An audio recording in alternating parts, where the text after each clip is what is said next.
কোটি বাংলা পক্ষ থেকে সবাইকে স্বাগতম। শিক্ষার্থী, আশা করি তোমরা প্রত্যেকে ভালো আছো, সুস্থ আছো এবং কোভিটেক বাংলার সাথেই আছো।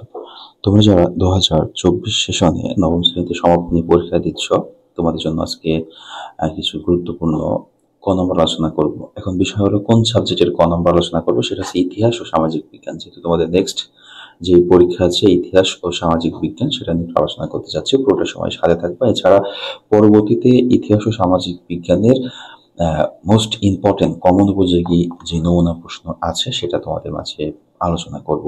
তো সে পর্যন্ত ভালো থাকবে, সুস্থ থাকবে। এখন আপাতত ক নম্বরটা একটু দেখো।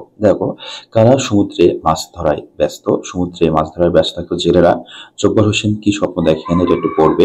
জাহাজে কারা আসতো? জাহাজে বিদেশি মানুষেরা আসতো। তথ্য বিশ্লেষণ থেকে প্রাপ্ত ফলাফলের ভিত্তিতে আমরা সমৃদ্ধ কি করব? কত সালে সামরিক শাসন জারি হয়? 1958 সালে। পাকিস্তান সংস্কৃতি সম্মেলন কোথায় অনুষ্ঠিত হয়? কোন আন্দোলন থেকে এ অঞ্চলের মানুষ ধীরে ধীরে জেগেছিল? আচ্ছা, কখন থেকে বাংলাদেশের পথে আমাদের যাত্রা শুরু হয়? 1947 সালে। ধর্মের ভিত্তিতে ভারত ভেঙে কত টুকরা হয়েছিল?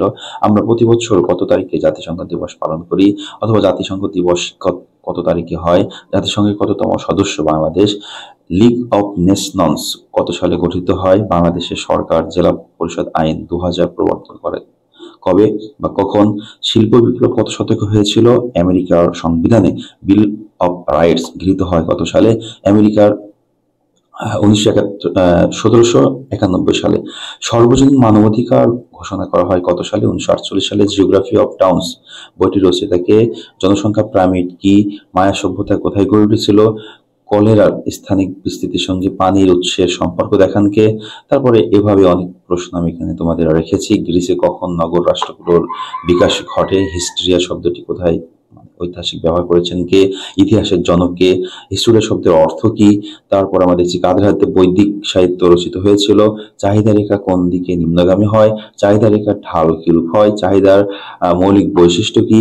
এরকম পদ্মা কোন জায়গায় প্রবাহিত হচ্ছে? এরকম কিছু প্রশ্ন আমি ক নম্বর তোমাদের জন্য মোস্ট ইম্পর্টেন্ট দেখে করার চেষ্টা করছি। এগুলো একটু মুখস্থ করে নিবে। এটা পিডিএফ ফাইল আমি দেওয়ার চেষ্টা করছি। পিডিএফ ফাইলটা ডাউনলোড করে মুখস্থ করে ফেলবে। ওকে।